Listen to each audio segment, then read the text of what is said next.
देश में श्रद्धा विकास walker murder case की चर्चा हो रही है। श्रद्धा मर्डर केस को लेकर बहुत बड़ी पड़ताल की है। आरोपी आफ्ताब दिल्ली के मेहरौली इलाके में रहता था। श्रद्धा मर्डर केस से जुड़ी बड़ी खबर है। इसमें श्रद्धा की लाश के सामने सोचता रहा और लोग इसे लव जिहाद का नाम दे रहे हैं। हालांकि ये लव जिहाद जैसा कुछ नहीं लग रहा है। फ्रिज, सूटकेस जैसे घटनाओं के बीच यह केस और पैटर्न मिलता जुलता जरूर नजर आ रहा है।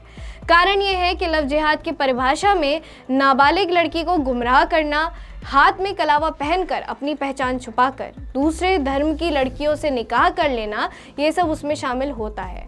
हाल ही के कई केसेस में ऐसे इशारा कर रहे हैं कि ऐसी शादियां एक खास पैटर्न में आकर अंत होती हैं।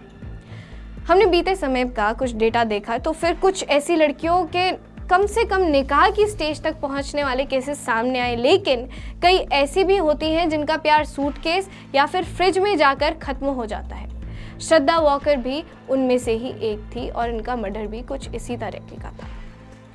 तो सबसे पहले जान लेते हैं कि पूरा मामला आखिर में है क्या। श्रद्धा की हत्या उसके ही कथित प्रेमी और live in partner Aftab Poonawalla ने कर दी थी। आफ्ताब ने श्रद्धा के 35 टुकड़े किए और उसके ही कुछ महीने बाद 11 नवंबर के दिन पुलिस ने आफ्ताब को गिरफ्तार कर लिया था। इस बीच आफ्ताब आम जिंदगी जी रहा था, प्रेमिकाएं बना रहा था, सोशल मीडिया पर कूल और फेमिनिस्ट पोस्ट भी कर रहा था। बताया जा रहा है कि दोनों के बीच कुछ महीने पहले झगड़ा शुरू हुआ था। दोनों लोग रिश्ते ठीक करने हिमाचल भी गए और उसके बाद वापस दिल्ली भी आए। 15 मई 2022 को उन्होंने छतरपुर मेहरौली में एक रूम किराए में लिया। तीसरे ही दिन 18 मई को दोनों में फिर से एक झगड़ा हो गया और आफ्ताब ने एक हाथ से श्रद्धा का मुंह दबाया। जब श्रद्धा चिल्लाने लगी तो आफ्ताब ने दूसरे हाथ से श्रद्धा का गला दबाकर उसकी हत्या कर दी और शव को बाथरूम में रख दिया गया। इसके बाद आफ्ताब ने श्रद्धा की डेड बॉडी फ्रिज में डाली, उसके शरीर के 35 टुकड़े किए और एक एक टुकड़े को मेहरौली के जंगल में फेंकता रहा। कुछ दिन आफ्ताब श्रद्धा का सोशल मीडिया भी चला रहा था। एक दिन जब उसका सोशल मीडिया थोड़ा इनएक्टिव होने लगा या फिर जो एक्टिविटी थी वो शून्य होने लगी, तब उसके दोस्तों ने उसके पिता से संपर्क किया और आखिरकार बात पुलिस तक पहुंच गई। पिछले 8 नवंबर के दिन पुलिस के पास मामला दर्ज किया गया और आफ्ताब की गिरफ्तारी हो गई थी।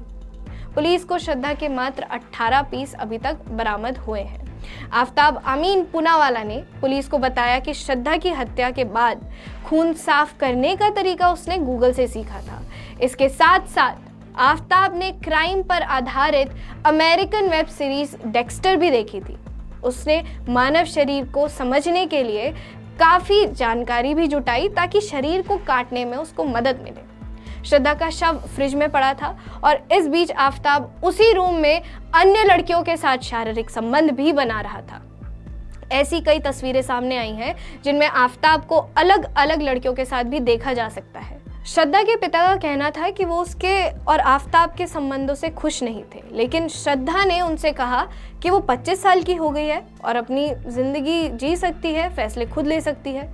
श्रद्धा के पिता ने एफआईआर में यह भी कहा कि इन सारे झगड़ों के बाद, इन सारे डिस्कशंस के बाद उनकी बेटी लिव इन में रहने चली गई आफ्ताब के साथ। इसके बाद वो मुंबई से दिल्ली चली गई और अपने आफ्ताब के साथ रहने का फैसला कर लिया। बताया जा रहा है कि श्रद्धा ने अपनी मां से 2019 में ये बात भी स्वीकार की थी कि आफ्ताब उसके साथ मारपीट करता था। 2020 में जब श्रद्धा की मां की मौत हुई, उसके बाद वो अपने पिता से भी मिली और अपने पिता को भी बताया कि आफ्ताब उसके साथ मारपीट करता आया है, उस पर वायलेंस करता है। जब उसके पिता ने ये बोला कि आप आफ्ताब को छोड़ दो, या ये बात आई कि आफ्ताब को छोड़ दो, वो तुम्हारे लिए सही नहीं है, तब श्रद्धा वापस आफ्ताब के पास ही चली गई। सवाल ये है कि अपराध के इस पैटर्न के इतना आम होने के बाद भी हर दिन कोई ना कोई इस आपराधिक मानसिकता का शिकार कैसे होता जा रहा है।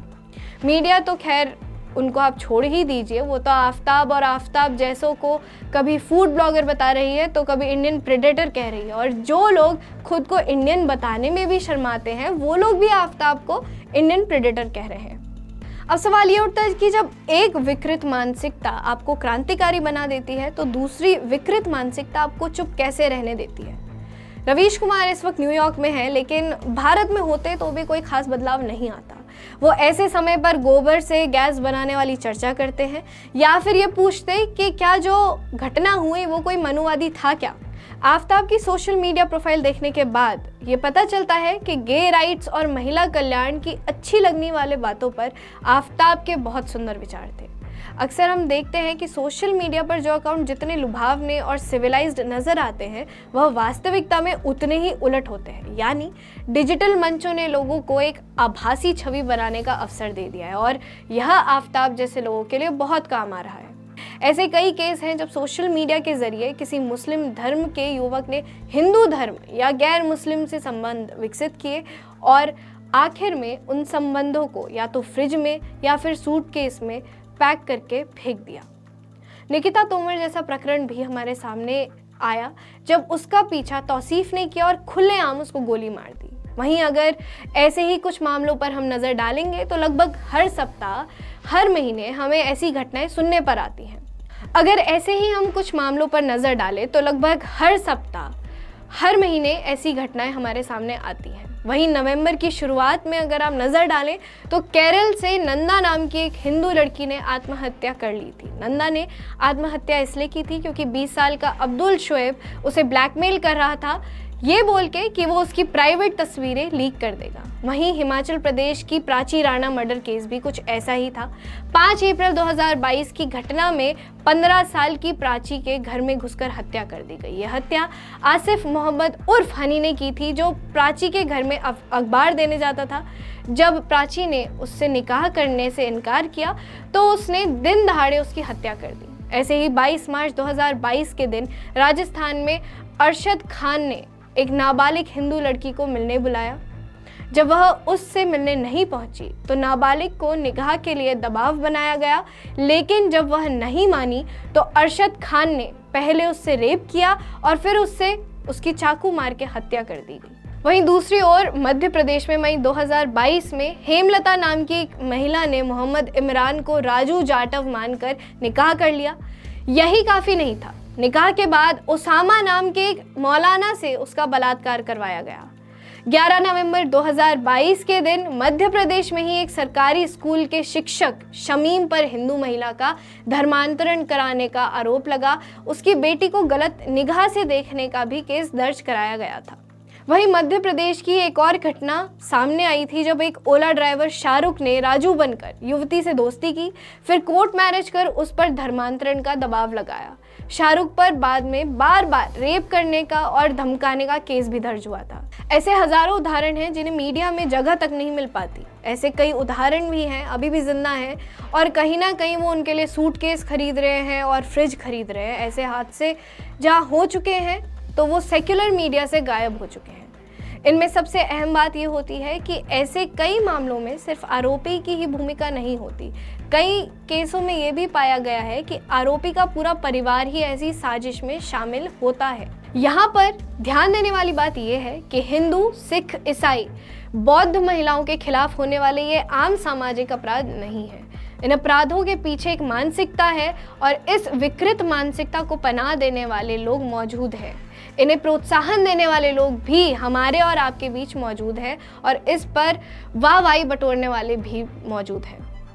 द पैम्फलेट के माध्यम से हम इतनी ही आपसे अपील कर सकते हैं कि आप ऐसी कोई सिचुएशन से गुजर रहे हैं या आप ऐसी सिचुएशन या रिलेशनशिप में अटक जाते हैं तो कृपया करके अपने परिवार के पास वापस जाइए, ऐसी सिचुएशंस उनसे डिस्कस करिए, क्योंकि अंततः ऐसे केस में भी 6 महीने बाद एक पिता ही अपनी बेटी को मुंबई से ढूंढता हुआ दिल्ली आया।